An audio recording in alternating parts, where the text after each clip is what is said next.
Everyone, welcome back to explore literature. इस video के अंदर हम डिस्कस करने वाले हैं SCC course personality development and communication की यूनिट नंबर 2। यूनिट नंबर 1 को ऑलरेडी अपलोड किया जा चुका है, तो उससे आप चेकआउट कर सकते हैं प्लेलिस्ट के अंदर भी, और उसका लिंक डिस्क्रिप्शन में भी मिल जाएगा। अगर आपने अभी तक चैनल को सब्सक्राइब नहीं किया है तो प्लीज़ पहले वो भी कर लीजिए। We are very near to 20 K. Also share this video with your friends. अब ज़्यादा टाइम ना वेस्ट करते हुए करते हैं वीडियो को शुरू। यूनिट नंबर 2 के अंदर आपके आएंगे business cases and presentations, letters within organisation, letters from top management, circulars, memos, business presentation to customers and other stakeholders, presenting a positive image through verbal and non-verbal cues, preparing and delivering the presentation, use of audio visual aids and report writing। तो ये सारा आपके unit number 2 का part है, और इस पूरी video के अंदर हम ये सारे टॉपिक्स को भी कवर कर लेंगे। सबसे पहले आता है बिजनेस केसेस। तो बिजनेस केस एक डॉक्यूमेंट होता है जो कि जस्टिफाई करता है एक प्रोजेक्ट को कि वो प्रोजेक्ट क्यों शुरू किया जा रहा है और उसके क्या क्या इनिशिएटिव्स हैं, क्या उसके अंदर बेनिफिट्स है, कॉस्ट है, रिस्क है, या फिर रिटर्न कितना आ सकता है। मतलब कि आप पूरा एक फ्रेमवर्क बनाएंगे कि भाई हम ये प्रोजेक्ट अगर करेंगे तो इससे क्या फ़ायदा, नुकसान, क्या सारी चीज़ें रहेंगी इस प्रोजेक्ट से रिलेटेड। तो अब इसको कैसे बनाया जाता है, तो सबसे पहले एक एग्जीक्यूटिव समरी लिखी जाती है जहाँ पे आप पूरा चीज़ समराइज करते हैं कि भैया किस तरीके का बिजनेस प्रोजेक्ट होगा, क्या क्या उसके अंदर होने वाला है। फिर आप प्रॉब्लम स्टेटमेंट डालते हैं जहाँ पे आप क्लियरली डिफाइन करते हैं कि क्या क्या प्रॉब्लम्स या फिर अपॉर्चुनिटी आ सकती हैं प्रोजेक्ट को एड्रेस करते वक्त। Then is analysis of the options कि क्या क्या ऑप्शंस हैं, किस तरीके से आप उनको एक्सप्लोर करेंगे। देन इज द सॉल्यूशंस कि उन प्रॉब्लम्स के सॉल्यूशंस क्या हैं, फिर उनका इम्प्लीमेंटेशन कि क्या पूरा रोड मैप रहेगा, क्या पूरा फ्रेमवर्क रहेगा उस पूरे प्रोजेक्ट को करने में। Then is cost benefit analysis कि क्या कुछ फ़ायदा नुकसान रहेगा। फिर है रिस्क एनालिसिस कि कितना रिस्क है। देन इज कंक्लूजन कि क्या कंक्लूजन निकलता है पूरा कि क्या ये प्रोडक्टिव भी रहेगा या नहीं रहेगा। तो इसे हम बोलते हैं बिजनेस केस। बात की जाए प्रेजेंटेशन की, तो प्रेजेंटेशन का मतलब होता है एक स्ट्रक्चर्ड डिलीवरी ऑफ इंफॉर्मेशन जो कि आप अपने ऑडियंस को प्रेजेंट करते हैं। वो आपके बोलने से हो सकता है या फिर कुछ पिक्चर्स दिखा के, वीडियोस दिखा के, तो बहुत सारे एलिमेंट्स का आप यूज़ कर सकते हैं। जब एक प्रेजेंटेशन आप बनाते हैं तो उसके अंदर 4 पार्ट्स होते हैं मेनली। पहला होता है इंट्रोडक्शन, फिर आपकी मेन बॉडी आएगी कि भाई किस चीज़ के बारे में पूरा प्रेजेंटेशन है, फिर कंक्लूजन कि आप बताना क्या चाहते थे, फिर लास्ट में हो सकता है क्वेश्चन आंसर सेशन जो कि ऑप्शनल है, अगर आप करवाना चाहते हैं तो कर सकते हैं। अगर किसी को भी कुछ भी डाउट है आपके ऑडियंस में से तो फिर वो आप कंडक्ट करवा सकते हैं। तो this is the whole process of presentation. Presentation कई तरीके का होता है। सबसे पहला है इंफॉर्मेटिव, जहाँ पे आप एक स्पेसिफिक टॉपिक के ऊपर रिपोर्ट या फिर लेक्चर प्रेजेंट करते हैं। फिर आता है पर्सुएसिव। पर्सुएसिव का मतलब है कि आपको एक पर्टिकुलर ऑडियंस को क्या करना होता है, इन्फ्लुएंस करना होता है, कन्विंस करना होता है। तो आप उनका एक पर्टिकुलर व्यू पॉइंट है जो वो लेते हैं यहाँ पे।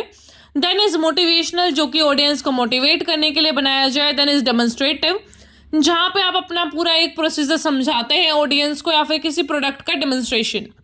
देन इज बिजनेस प्रेजेंटेशंस, तो वो आप एक प्रोफेशनल सेटिंग में करते हैं। यहाँ पे आप अपने प्रोडक्ट को पिच कर सकते हैं, प्रोजेक्ट की अपडेट दे सकते हैं, स्टेटस रिपोर्ट्स आप प्रेजेंट कर सकते हैं।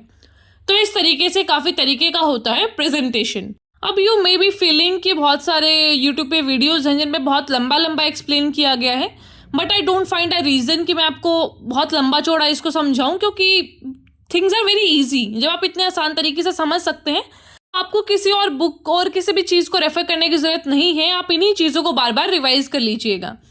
Then the next thing is letter within the organisation. तो आपको यहाँ पे लेटर की डेफिनेशन नहीं याद करनी है, बल्कि आपको आना चाहिए लेटर लिखना कि कैसे एक ऑर्गेनाइजेशन के अंदर लेटर लिखा जाता है। सबसे पहले आप क्या करेंगे, अपना नाम लिखेंगे, फिर अपना टाइटल देंगे, मतलब कि आपका जॉब क्या है, फिर आपका डिपार्टमेंट क्या है।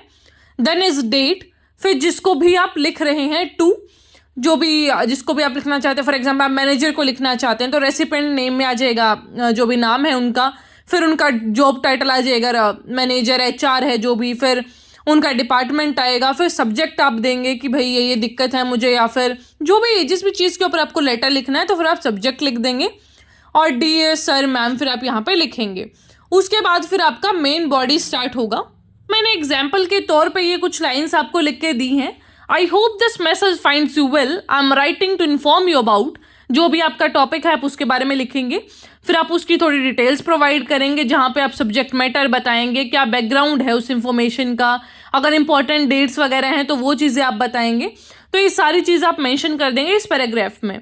फिर नेक्स्ट पैराग्राफ आप बनाएंगे, please feel free to reach out to me. अगर आपका कोई क्वेश्चन है या फिर जो भी चीज़ है तो आप इन लाइन्स को कॉपी पेस्ट कर दीजिएगा। मतलब इस तरीके का आपका पूरा फ्रेमवर्क होगा। Then is thank you for your time and understanding, best regards, फिर आपका नाम, जॉब टाइटल, फिर आपकी कॉन्टैक्ट इन्फॉर्मेशन।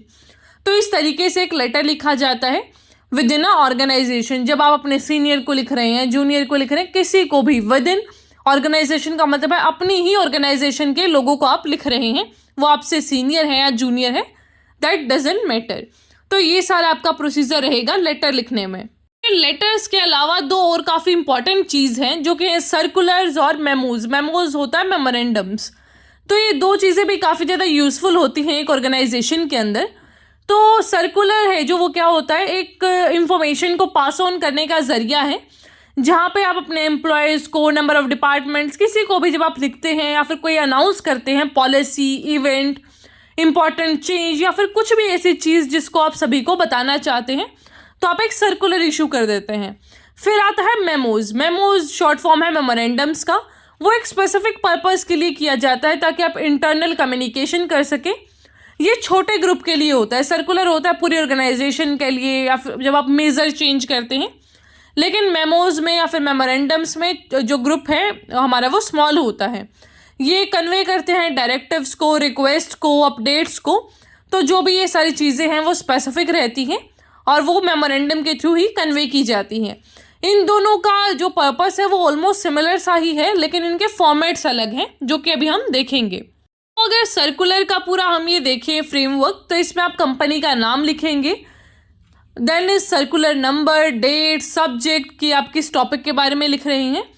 फिर आप अपना नोटिस वाला वो पूरा एक लाइन लिखते हैं ना, it has been brought to your notice of all employees. तो ये सारी चीज़ें वो स्कूल में भी तो लिखते थे ना, it is hereby notified that कि स्कूल का ट्रिप जा रहा है, पिकनिक जा रहा है। तो वो सारी चीज़ें सेम रहती हैं इसमें भी।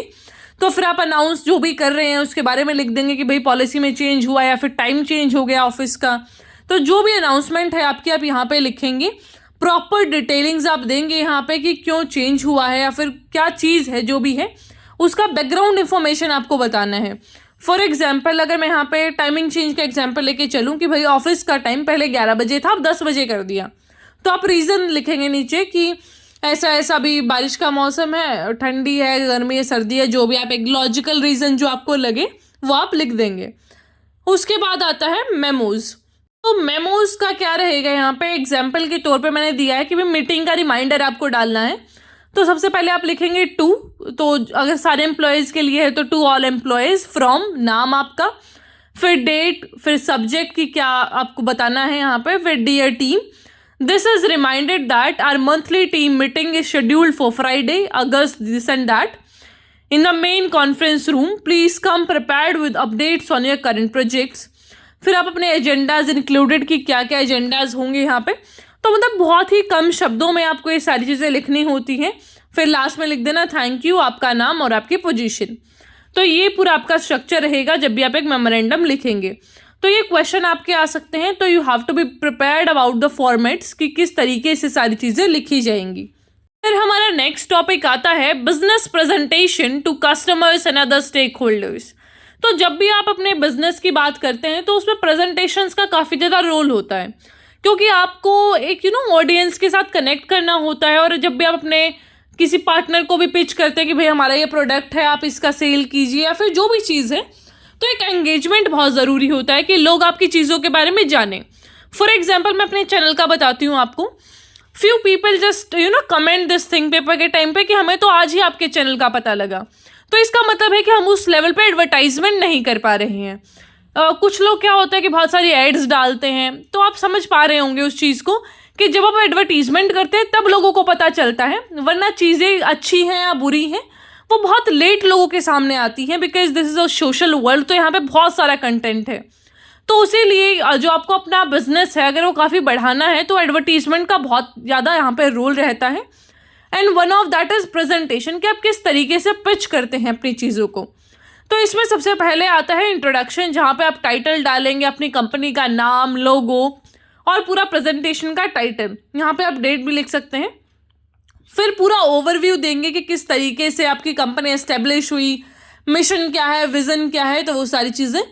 फिर क्या प्रोडक्ट आप सेल करना चाहते हैं, क्या आपकी सर्विसेज हैं, benefits, what ever the product is, या फिर जो भी चीज़ है जिसके बारे में प्रेजेंटेशन है उसको आप यहाँ पे प्रेजेंट करेंगे। तो अगर ये आप अपने शेयर होल्डर्स के साथ डिस्कस कर रहे हैं तो फिर अपना इंडस्ट्री के ट्रेंड्स की भैया मार्केट कैसी चल रही है, ये प्रोडक्ट ही हमने क्यों चुना, ये प्रोडक्ट कैसे अच्छा हो सकता है, तो वो सारी चीज़ें आप बताएंगे। फिर फाइनेंशियल परफॉर्मेंस कि किस तरीके से ये प्रोडक्ट है जो वो परफॉर्म कर सकता है, क्यों इस प्रोडक्ट को ही चुना गया, कौन इसके टारगेट ऑडियंस है, इसके फ्यूचर प्लान्स और स्ट्रेटेजी क्या होने वाला है।